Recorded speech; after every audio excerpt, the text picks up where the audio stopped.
An executive of a large Chinese tile manufacturing company came to Ho Chi Minh City earlier this year to meet me and proposed moving entire plants from Foshan in China to Vietnam. The company's plan was to produce goods in Vietnam and export to the US to avoid the tariffs slapped by President Trump. But after spending half a day crunching numbers, comparing the US tariffs on their products, which might increase further, and the cost of producing in Vietnam, the executive changed his mind.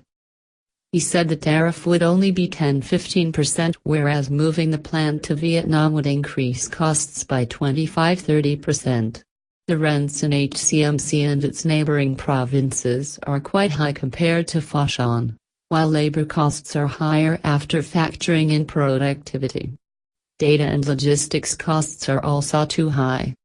Besides, the company operates 9 synchronized lines in Foshan, which can only be moved to Vietnam one by one, which will increase costs.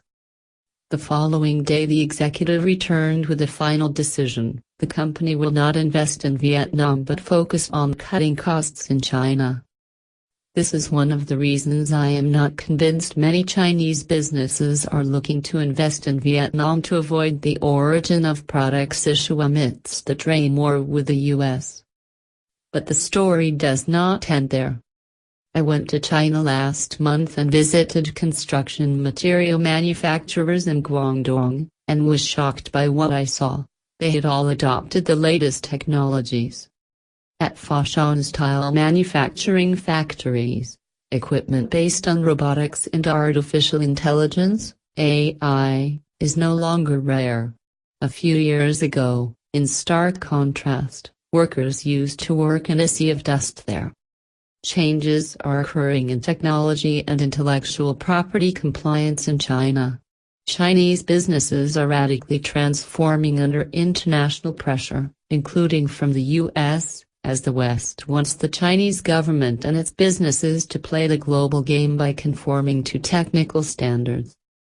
That is when it hit me. Many Chinese enterprises are accelerating the pace of replacement and extinguishing old technologies because of the impact of the Trump-Xi war. Upgrading and disposing of old technologies are not something new for the manufacturing sector, and China has been doing this for years. But now, caught between reforming and surviving and not changing and perishing, business people have unleashed a wave of reform. Disposing of old technologies is therefore more pressing than ever for the world's factory. Stepping out of their factories, a question came to my mind: as China rises up the value chain, where do their old low-quality technologies and machinery and the products they produce go? It made me think of a phenomenon.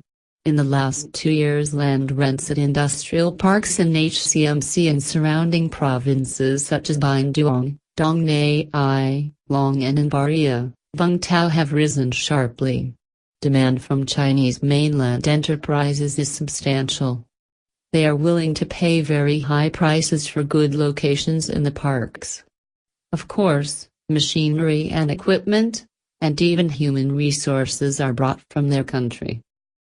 The owner of a large construction materials manufacturer in Guangdong recently told me that Vietnam is China's second-largest market for building materials after the US. I am surprised a small market like Vietnam accounts for such a large proportion of our neighbors' exports. I was intrigued. Nearly 20 years ago, China banned motorbikes and its cheap production lines moved to Vietnam. Is this happening again? How many of us have seen the big picture? Last week I attended a workshop in HCMC where experts analyzed the opportunities and challenges for the Vietnamese economy and businesses in the context of the US-China trade war. Many were excited about the prospect of foreign investment moving out of China to other countries, including Vietnam, and opportunities for Vietnamese businesses when the US forces China to play the new game, but also worried about the flow of Chinese investments and goods into Vietnam to avoid the tariffs. Juxtaposing this with my own experiences, I ask myself, are these the only issues for Vietnam? For me, The trade war has been affecting Vietnam in a different way and not as currently being speculated. But I have not seen any authorities talk about or provide advice to businesses and the public about the possible consequences of this war.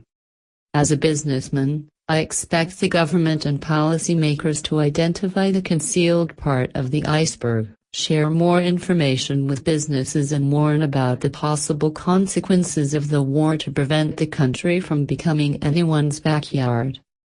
Din Hong Ki is a business executive based in Ho Chi Minh City. The opinions expressed are his own. The video is sponsored by cntronic.com.